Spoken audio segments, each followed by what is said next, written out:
Hi, I'm Hal, your narrator for today, and this is the production of the October 20th, 1961 demonstration of the rocket belt before President Kennedy.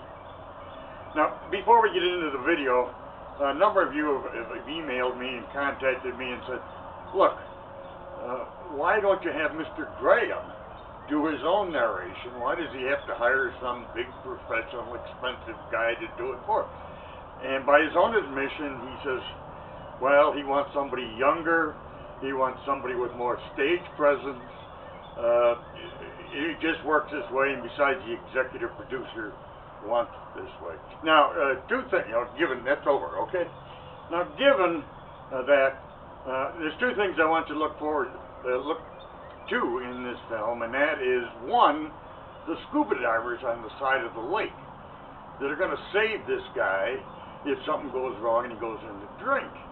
A fat chance, 100 pounds on your back, you can't get out of it, thing.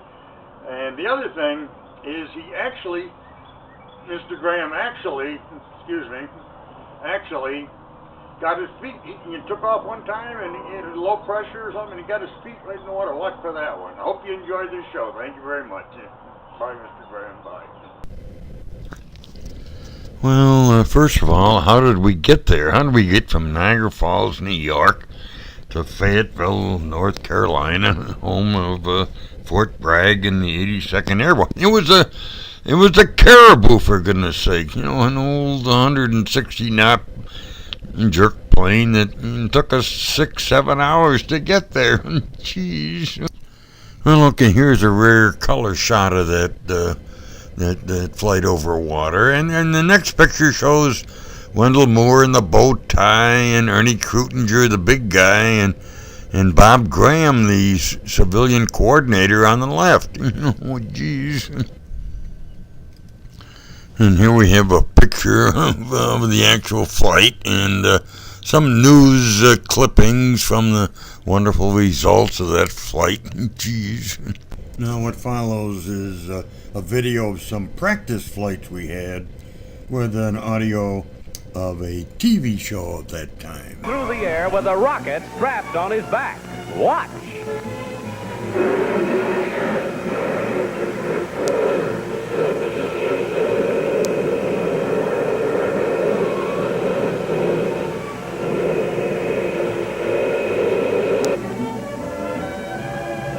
What is your name, please? My name is Harold Graham. My name is Harold Graham. My name is Harold Graham. Only one of these men is the real Harold Graham. The other two are imposters and will try to fool this panel.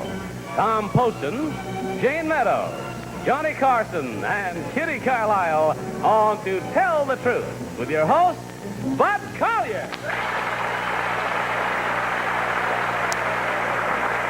Thank you very much, and welcome once again to Tell the Truth, brought to you this week by Anison. Jane, nice to have you with us again tonight. Thank you, Bud. It's lovely to be back. It's been, I guess, about a year. Yes, it has. Don't make them so long next time. And Kitty, welcome back to you. Thank you. Joy to have you with us again. Panel, will you kindly open your envelopes? And for the first time tonight, take out your affidavit cards and follow along the first one with me as I read it.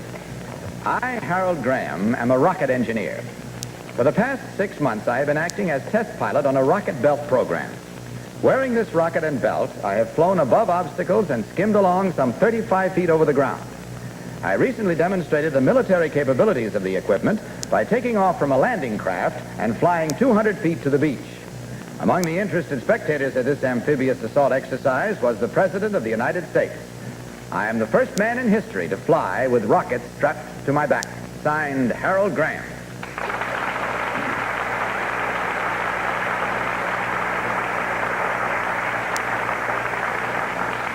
Well, you heard these three young and stalwart gentlemen, each claiming to be Harold Graham, rocket engineer, and we'll start this questioning with Tom Poston. Tom? Thank you, Bud. Number one, what kind of fuel do you use in your belt rocket? Hydrogen peroxide.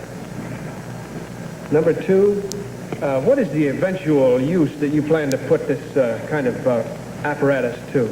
Well, we hope the uses will be unlimited. Right now, we're interested in military, primarily. Thank you. Number 3, how high can this go? We have gone approximately 30 feet. I see. Number 1, could you tell me what safety device do you have in case of a failure of any kind? In case of a failure, you're pretty much on your own. Pretty much on the ground. You know you're not going to go up, right? Thank you. Jane. Number 1, how much does the fuel cost, the hydrogen peroxide cost a gallon? Do you know number 2?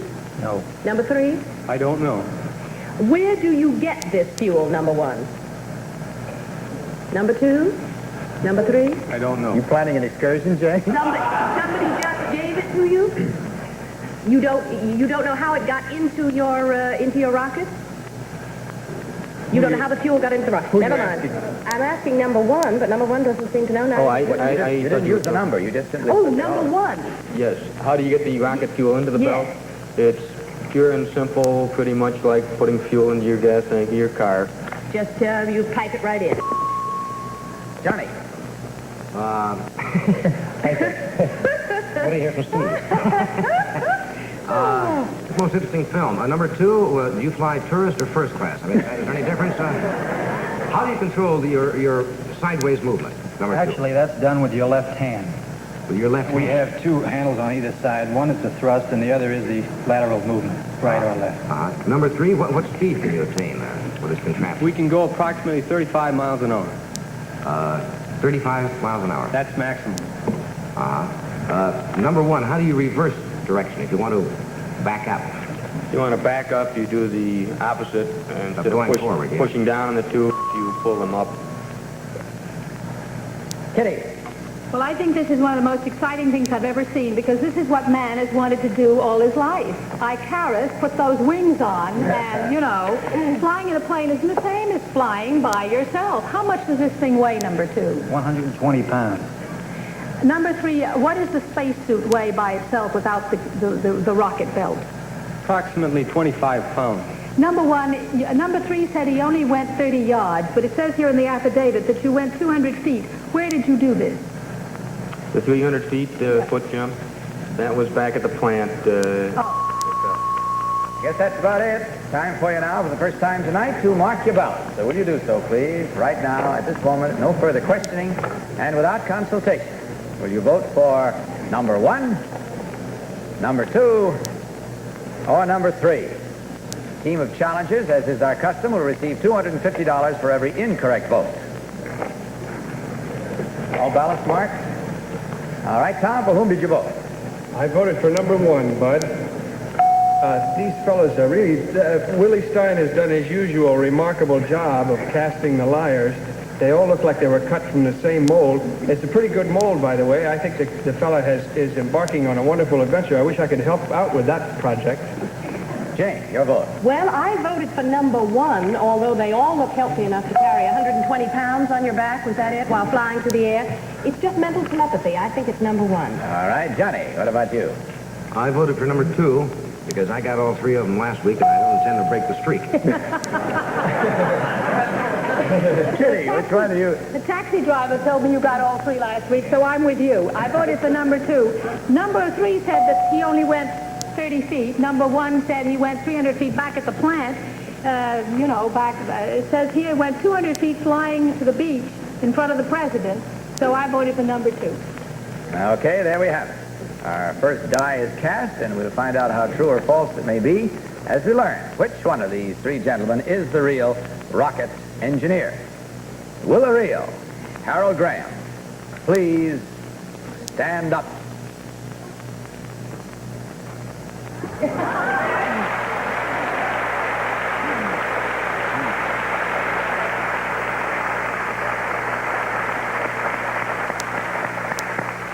I go along and second what Kitty said. I think we all feel we're very proud of you. This is quite a new horizon you're attempting there. It takes a lot of courage. We're very proud to have you with us tonight.